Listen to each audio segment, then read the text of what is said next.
Hello, friends. Today on Study Scripture Online, I want to take just a couple of minutes to chat with you about Jesus' view of little children.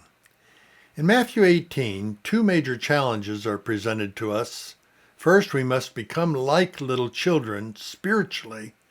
And second, we must treat little children as Jesus treats them. The disciples pose an inane question to Jesus in Matthew 18. Who is the greatest in the kingdom of heaven? Hoping, I suppose, that he will identify one of them, or maybe all of them. Instead, Jesus responds by calling a little child to him and saying to his disciples, "Unless you change and become like little children, you will never enter the kingdom of heaven." What does he mean?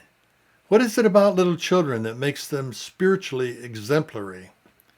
First, Jesus is not suggesting that we become innocent or sinless, for children are not sinless. They display their fallen nature early and often. Nor is he suggesting that we become childish. The disciples had that down pat, but rather childlike. He is suggesting that we need to share certain traits that are almost universal among small children. They are unassuming, trusting of others, dependent, unaffected, unpretentious, and teachable. These are all spiritually valuable characteristics. But then Jesus hints that we must also treat children as he treated them. They were special to him, and he to them.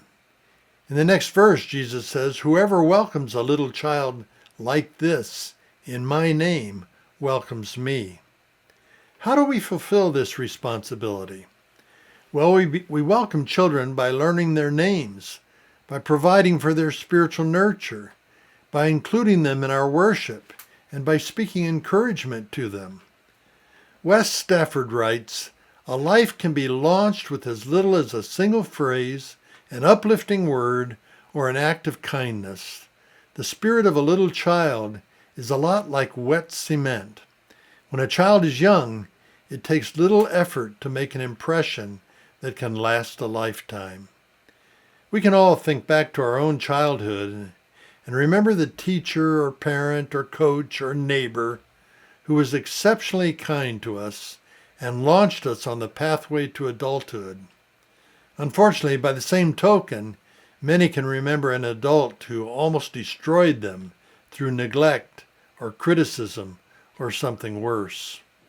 For further exploration of this topic, click the link below, which will take you to a sermon entitled "Too Small to Ignore" from Matthew 18.